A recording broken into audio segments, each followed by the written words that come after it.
Lietuvos bankas planuoja palengvinti tavo pradinio įnašo pirmam būstui kaupimą ir sumažinti sumą nuo 15% iki 10%. Ir dar gera žinia bus, tą galima padaryti su šiek tiek mažesnėmis pajamomis, kaip aš paskaičiavau. Tad jeigu tau yra įdomu, kaip visa tai rutuliosis, koks tai yra įstatymas, kada jo tikėtis, kaip pasiskaičiuoti ir taip toliau ir panašiai, žiūrėk šitą video iki galo. Na, o jeigu trumpai apie mane, jeigu pirmą kartą įsijungi šitą video, tai esu Aleksandras ir dalinuosi šitame kanale kartu su kolegomis visą informaciją apie finansus, mokesčius, investavimą ir kitas įžvalgas susijusias su finansų pasauliu. Pats 5 metus atidirbau finansų konsultantų, pravedžiau daugiau negu 5000 konsultacijų, padėjau alokuoti daugiau negu 10 milijonų eurų klientam, daugiau nebekonsultuoju ir dalinuosi kartu su komanda apie finansus su visa bendruomenė mūsų. Tad jeigu neprenumeruoji kanalo, tai siūlyčiau jį pradėti prenumeruoti ir gyventi geresnį finansinį gyvenimą.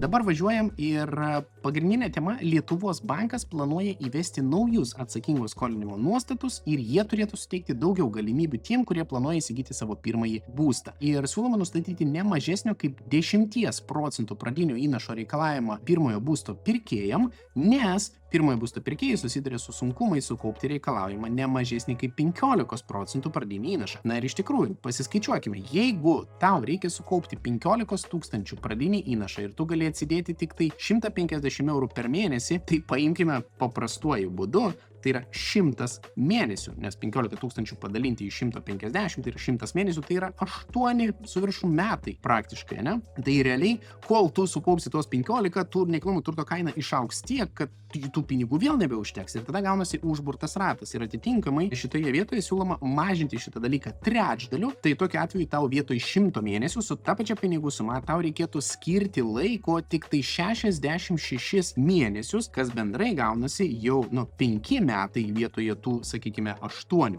Tai šitoje tai yra labai didelis paspartinimas, turint mintyje, kad tu tiesiog nekeiti pinigų sumos ir keičiasi tavo tiesiog laikotarpis ir pradinio įnašo kiekis, kurį tu įnešti. Tačiau su tuo ateina kitas dalykas, ateina didesnė skolinimusi norma ir didesnis įkeitimo laipsnis. Kitaip tariant, kai tu skoliniesi pinigus, tu nekilnojamą turtą įkeiti bankui ir bankui tu turėsi dabar įkeisti, dabar 90% realiai šitoje vietoje. Tad kartu su tuo atkeliauja ir didesnė mėnesio įmoka periodinė ir kartu su tuo reikia žiūrėti, kaip tu galėsi iš tikrųjų vykdyti savo įsipareigojimus. Tai siekiant užtikrinti stabilesnį reikalavimo poveikį palūkanų normų cikle, numatoma pereiti prie vieno reikalavimo, įmoka neturėtų viršyti 50% pajamų, skaičiuojant su ne mažesnė kaip 6% palūkanų norma. Anksčiau būdavo 40% su 5% palūkanų norma ir 50% su 6% palūkanų norma. Na tai atitinkamai šitoje vietoje gaunasi, kad tu skoliniesi daugiau pinigais,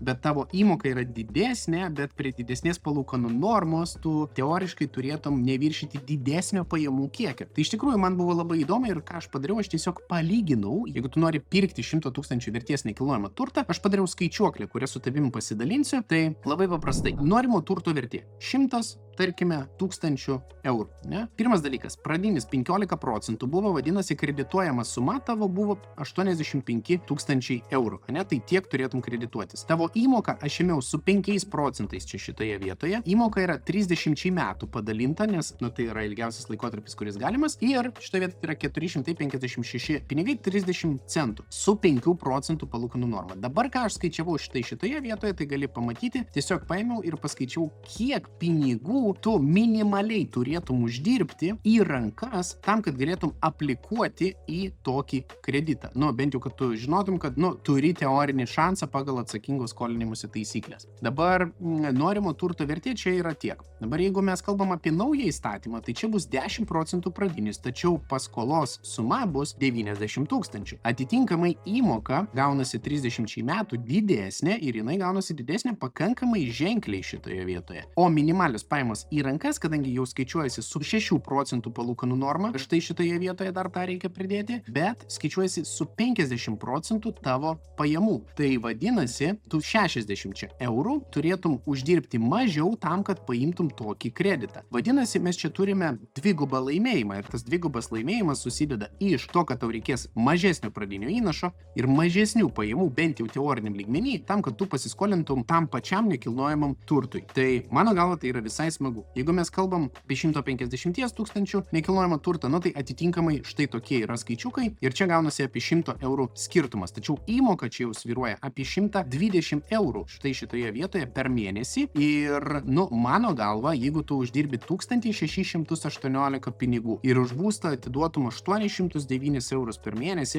tai yra labai daug. Tau liktų pragyvenimui realiai tik tai, 50% tavo pajamų. Tai pabrėžiu, kad tai yra minimalios pajamos į rankas aplikavimui. Geriausia, aš sakyčiau, toks tvarus variantas, tai šita pinigų suma neturėtų sudaryti daugiau negu 25% tavo pajamų, iki 30% tavo pajamų. Tai idealiu atveju galima būtų pridėti čia dar vieną papildomą stulpelį, gal aš jį ir pridėsiu skaičiuoklėje, kiek iš tikrųjų būtų logiška, bent jau mano galva, ir jeigu pasižiūrėsim ir taip, kad tau nereikėtų tada vergauti tam nekilnojamam turtui ir drebėti dėl galimai paskolos negrąžinimo, jeigu tu prarastum darbą. Ir tada tas būstas tave įkalina iš tikrųjų netgi galbūt tavo darbovietėje, nes tu nesugebi realiai iš 800 pinigų dar po to papildomai atsidėti, nes pridėkime komunalinius, pridėkime visą kitą, tai čia gausis apie 1000 eurų per mėnesį iš 1600. Tai iš ko tau taupyti, iš ko tau keliauti, iš ko tau dar kažką daryti, ne? Tai vėlgi pabrėžiu, kad tai yra minimalios pajamos, reiškia aplikuoti į šitą daiktą. Bet tai yra realu, bent jau pagal atsakingos skolinimosi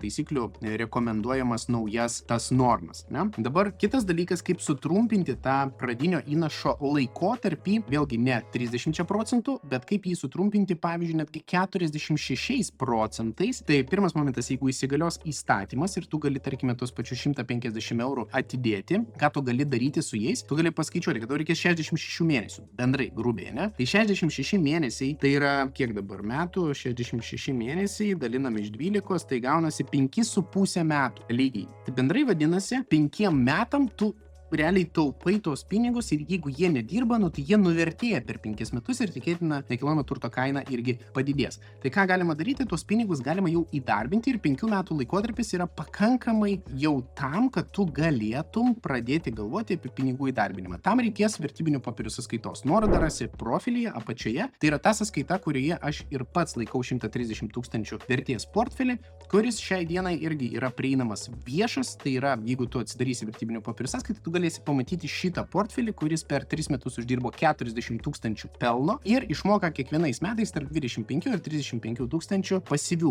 pajamų. Suformuotas jisai buvo nuo 0 per 3 metus, tai realiai reikėtų suprasti, kad per paskutinius metus tik tai atėjęs didžiausias uždarbis iš šitos pinigų sumos. Jeigu tau yra įdomu pasižiūrėti visą tą investavimo kelionę per 3 metus, kaip čia yra nukeliauta, tai gali su nuoroda profilyje tą pasižiūrėti ir išsitraukti visą istoriją. Irgi visiškai nemokamai. Taigi, atsidarai tą vertybinių popierių sąskaitą. Realiai vienintelis dalykas, ką tau reikia pasirinkti, tai yra plačiai išskaidytas su mažai komisinių investicinis portfelis, kurį tu gali vieno mygtuko nusipirkti. Ten, sakykime, bus geriausios viso pasaulio akcijos arba geriausios visos Amerikos akcijos, tokios kaip Nvidia, Apple, Google, Meta ir taip toliau ir panašiai. Tai ką tu padarai? Tiesiog atkeliauji čia, išsirenki, viso pasaulio fondas yra VWCA, kitas yra SPYL, tai yra 500 Amerikos kompanijų, čia yra All World. Vienas kainuoja 13 eurų, kitas kainuoja 132. Vidutinis pelningumas štai šito fondo yra apie 10% metinio, štai šito aš skaičiuočiau apie 7-8% metinio. Tai kaip pavyzdys, atkeliaujame ir paskaičiuokime. 10 metų vidutinė metinė grąža. 150 pinigų aš atsidedu,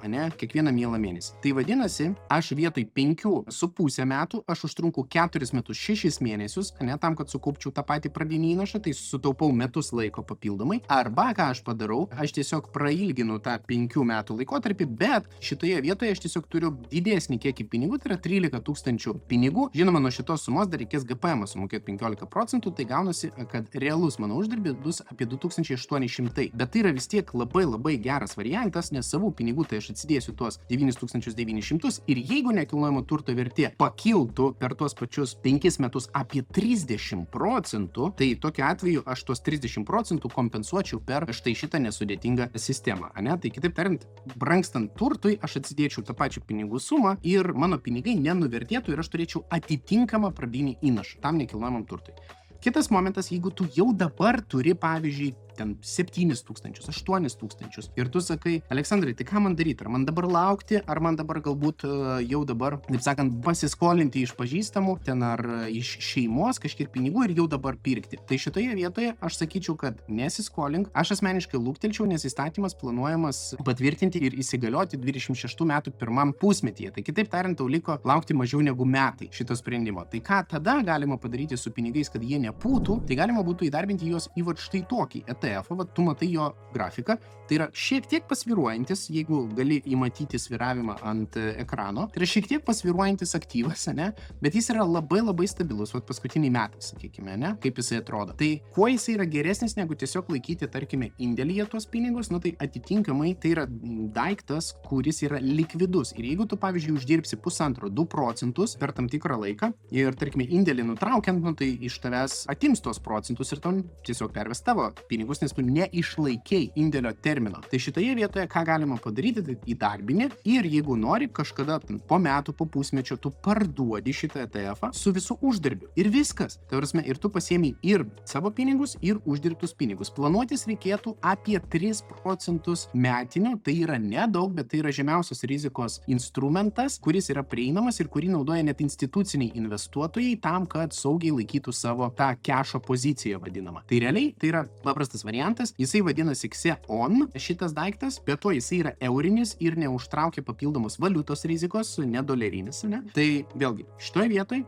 tai yra paprasčiausias būdas jau dabartinės santaupas įdarbinti bent jau ten pusei metam laiko, neprisirišti prie banko, prie indėlių ir taip toliau ir panašiai, ir realiai leisti savo santaupų irgi padirbėti, nes nuo tų pačių 5,000 3 procentai per metus yra papildoma 150 eurų. Na gerai, notarų išleisi, kaip pavyzdys, ne, bet bent jau tą smulkmeną, kuri yra maloni. O kitas niuansas, kad papildė sąskaitą Freedom24 su daugiau negu 5,000 eurų suma, tu gali pretenduoti į akcijas dovanų. Tai kitaip tariant, gali gauti iki 20 akcijų gali gauti priklausomai nuo sumos ir kiekvienos akcijos vertė gali būti iki $800. Tai kitaip tariant, jeigu tu tiesiog įsineši ir papildysi sąskaitą, net neinvestuosi, ne čia, tu jau gali gauti papildomus pinigus vien už, taip sakant, savo pinigų protingą alokaciją į vertybinių popierių sąskaitą. O jie čia yra apdrausti iki 20,000 pagal ES reguliavimą, MiFID 2, tai vėlgi draudimą tu savo pinigam turi, jeigu norėsi, tai atitinkamai tu juos investuosi, tai uždirbsi dar kartelį, ne? Tai idėja yra tokia, nuorodą rasi apačioj su visais tais bonusais ir sąlygas irgi rasi apačioj. Tai idėja tokia. Ir reziumuojant šitą video, noriu pasakyti, kad šiai dienai, mano galva, nekilnojamas turtas gali iš tikrųjų po truputį pradėti brangti dėl vienos paprastos priežasties. Per ateinančius pusę metų gali būti žmonės, kurie jau turėjo pinigų, šiek tiek jie, taip sakant, skubės įsigyti tie, kas nori pirkti antrą būstą, nes jiems sąlygos prastėja. Kodėl? Nes įmantėm antrą ar paskesnę būsto paskolą, kai anksčiau paimtos būsto paskolos dar negrąžintos, siūloma visiems be išimčių taikyti ne mažesnį kaip 30 procentų pradinio įnašo reikalavimo ir 30 procentų reikalavimas tokiom paskolom Lietuvoje galioja jau nuo 22 metų. Tačiau yra nustatyta išimtis, kad jis netaikomas, jei šiuo metu turimų anksčiau paimtų paskolų likutis palyginti su įkeisto turto vertė yra mažesnis negu 50 procentų. Šitą išimtis suteikia lankstumo tiem gyventojams, kurių jau turimos paskolos buvo paimtas seniai ir beveik grąžintos. Tačiau per pastaruosius metus situacija pasikeitė. Nekilnojamo turto kainos paaugo. Ir sparčiai kylant būsto kainom, daugumos turimų paskolų likutis tapo reikšmingai mažesnis už turto vertę, dėl to vis daugiau gyventojų atitiko išimtį ir galėjo imti antrą ar trečią paskolą su mažesniu pradiniu įnašu. Ir tikėtina, kad taip ir bus iki metų galo, ir jeigu jie suskups tiesiog pirkti viską tam, kad tiesiog įdarbinti savo kapitalą, tai atitinkamai tai galėtų būti, o tie žmonės dažniausiai, kurie perka antrą, trečią būstą, tai jie negyvena su minimaliom pajamom arba netgi su vidutinė Lietuvos alga, tai atitinkamai jie turi daugiau pinigų ir tikėtina didesnė perkamąją galią, atitinkamai geresnė skolinimosi galimybė ir šitoje vietoje jie gali ją pasinaudoti ir iš tikrųjų pradėti pirkti tuos fainus objektus, kurie galėtų būti tavo, taip sakant, objektas ir išims juos iš rinkos. O turint mintyje, kad per pastarosius kelis metus statybų tempai mažėjo, naujų statybos leidimų buvo išduota mažiau, atitinkamai naujo būsto pasiūla bus mažesnė. Kartu su tuo, tarkime, 26 metais, jeigu dar pamažės, tas pradinio įnašo barjeras, atitinkamai mažesnė pasiūla, didesnė paklausa, kas darosi su kainom, kainos atitinkamai kyla. Tai šitoje vietoje aš protingai pasiruoščiau šitam visam dalykui, įsivertinčiau tiek savo pajamas, tiek viską. Na, o jeigu tave domina video apie tai, ar visgi nuomotis, ar turėti savo nekilnojamą turtą ir visi skaičiavimai susijęs su tuo, tai gali pasižiūrėti štai šitą video. Nepamiršk susirinkti bonusus iš mūsų rėmėjo Freedom24 su nuoroda apačioj. Ir tikiuosi šitas video buvo naudingas tau ir pasimatysim kitose video. Nepamiršk prenumeruoti kanalą.